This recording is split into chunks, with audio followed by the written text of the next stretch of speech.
Okay guys, so in this video I'm gonna share the one thing that I think you need to do to make sure that 2024 is the best year in your life. And I know it's only 3 months in, but this so far has done me wonders. If you stick around, I'm gonna show you exactly what it is. Okay, so I decided that I wanted to get into running.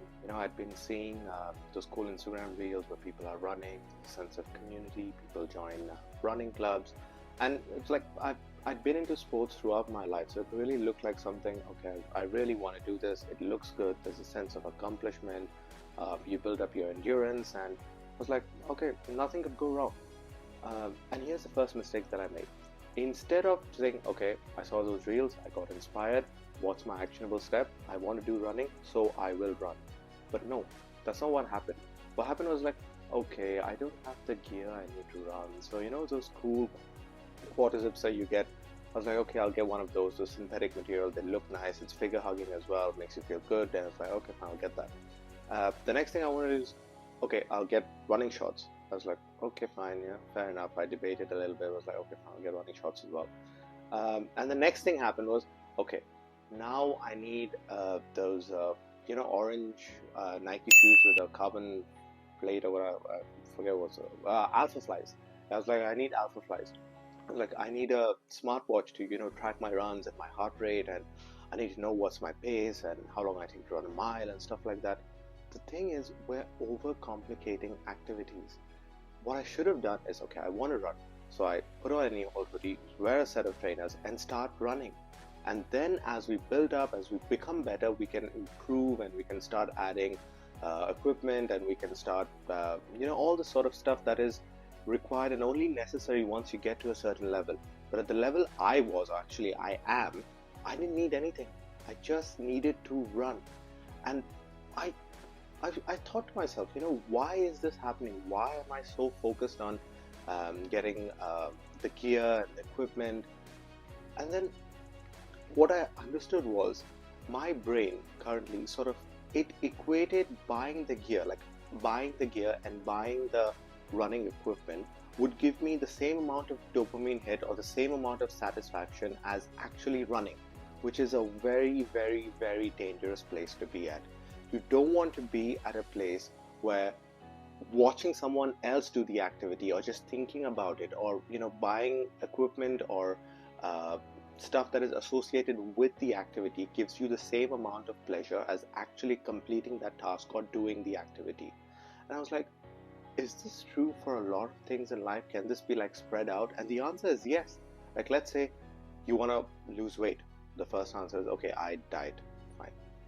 And then people, instead of like starting the next day and dieting, the easiest way is, what you could do is, like, my mom used to tell me this when I was younger, and I used to never listen to her. But like, now that I'd say that I'm a bit more mature and a bit more sort of well-rounded in my experience, it was absolutely, absolutely right. I was the fool in not believing it. I could have just, reduced my portion sizes, just not have that slice of cake that you wanted to have. That's it, and that's a start. We've already got the ball rolling, and over time it accumulates, and the compounding effect makes sure that over time you see significant results.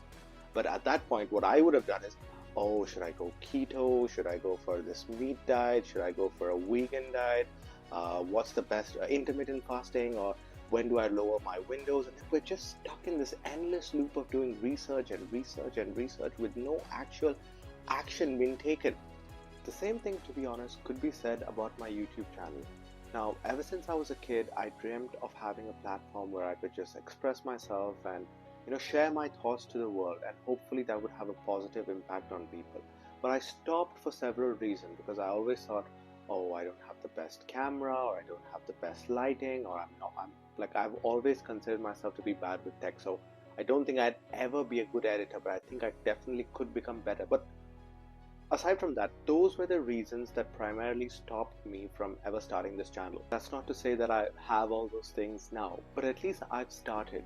I've put one foot forward, and slowly the next foot will come, and the next, and that's how we build up.